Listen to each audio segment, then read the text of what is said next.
স্বাগত টিবিএন আপডেটে আপনাদের সাথে আছি আমি মনজুর আরিফিন। ফ্রান্সের রাজধানী প্যারিসে অবস্থিত বিশ্বের সবচেয়ে বড় বিখ্যাত এবং সর্বাধিক পরিদর্শন করা জাদুঘর লুভর মিউজিয়াম প্রাগৈতিহাসিক যুগ থেকে 19 শতকের মধ্যবর্তী সময়ের প্রায় 380,000-এরও বেশি সংগ্রহ রয়েছে লুভরের। সেই বিখ্যাত লুভর মিউজিয়ামে রবিবার সকালে এক চাঞ্চল্যকর চুরির ঘটনা ঘটেছে।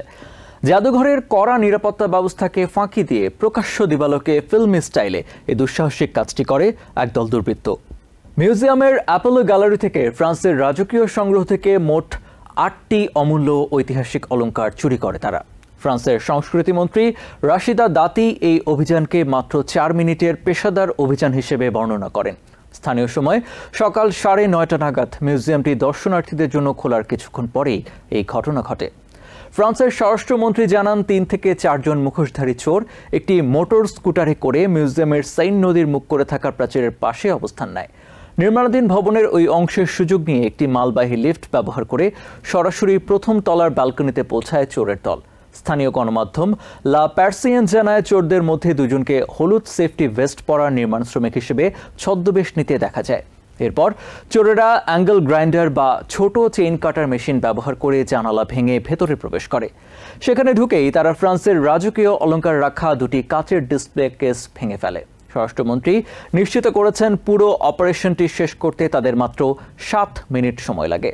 তবে সংস্কৃতিমন্ত্রী দাতির মতে এই পুরো প্রক্রিয়াটি আরও কম সময়ে মাত্র 4 মিনিটে সম্পন্ন করে দুর্বৃত্তরা।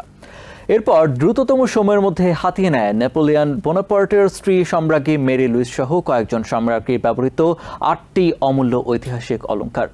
চুরির খবর জানাজানি হওয়ার সাথে সাথেই লুভর মিউজিয়াম বন্ধ ঘোষণা করা হয় এবং প্যারিসের প্রসিকিউটর অফিস সংগঠিত চুরি এবং অপরাধমূলক ষড়যন্ত্রের অভিযোগে তদন্ত শুরু করে। সংস্কৃতিমন্ত্রী রাশিদা দাতি দ্রুত ঘটনাস্থলে পৌঁছান এবং মিউজিয়ামের নিরাপত্তা ব্যবস্থা পর্যালোচনার আশ্বাস দেন। চুরি যাওয়া 8টি রত্নই ঐতিহাসিক এবং সাংস্কৃতিক দিক থেকে অমূল্য। এর মধ্যে রয়েছে সম্রাট নেপোলিয়ন বোনাপার্টের স্ত্রী সম্রাজ্ঞী মেরি লুইস এবং নেপোলিয়ন III-এর স্ত্রী সম্রাজ্ঞী ইউজেনির অলংকার সেট থেকে নেওয়া বিভিন্ন অংশ। চুরি হওয়া রত্নগুলোর মধ্যে রয়েছে কুইন মেরি অ্যামেলি এবং কুইন হর্টেনসের টায়রা এবং রত্নপাথর স্যাফায়ারার যুক্ত নেকলেস। মেরি লুইসের সেট থেকে নেওয়া পান্নার নেকলেস, একটি কানের দুল ও একটি ব্রেসলেট এবং সম্রাজ্ঞী ইউজেনির একটি টায়রা এবং একটি বড় ব্রেসলেট।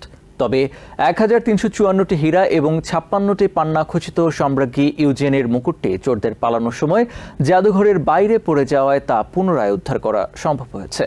শিল্প চুরি বিশেষজ্ঞ অ্যান্থনি আমর আল জাজিরাকে বলেছেন, এই জিনিসগুলোর মূল্য কেবল আর্থিক নয় বরং সাংস্কৃতিক ঐতিহ্যের দিক থেকেও অমূল্য। তিনি আশঙ্কা প্রকাশ করেন এই অলংকারগুলো ভেঙে ব্যক্তিগত পাথর হিসেবে বিক্রি করা হতে পারে। তবে চোরেরা যে গ্যালারির কাজ ভেঙেছিল সে অ্যাপোলো গ্যালারিতে ছিল আরও 2 বিশ্বখ্যাত হীরা, রিজেন্ট, স্যান্সি ও হর্টেনসিয়া। তবে চোরেরা সেগুলো লক্ষ্য করেনি বা চুরি করেনি বলে জানিয়েছেন প্রসিকিউটর লরা বেকেউ। 1911 সালে বিশ্ববিখ্যাত চিত্রকর্ম মোনালিসা চুরির মাধ্যমে শতাব্দীর সেরা চুরির ঘটনার পর লুভরের ইতিহাসে নতুন করে নাম লেখালো এই চুরির ঘটনা। দীর্ঘদিন ধরে অতিরিক্ত ভিড় এবং কর্মী সংকটের কারণে নিরাপত্তা ঘাটতির বিষয়ে অভিযোগ করে আসছিল জাদুঘরের কর্মচারীরা। তবে কর্তৃপক্ষ সময় মতো ব্যবস্থা না নেওয়ায় আবারও বড় খেসারত দিতে হলো লুভরকে। নিউ ইয়র্ক থেকে সম্প্রচারিত টিবিএন 24 টেলিভিশন বিশ্বজুড়ে বাঙালির কণ্ঠস্বর।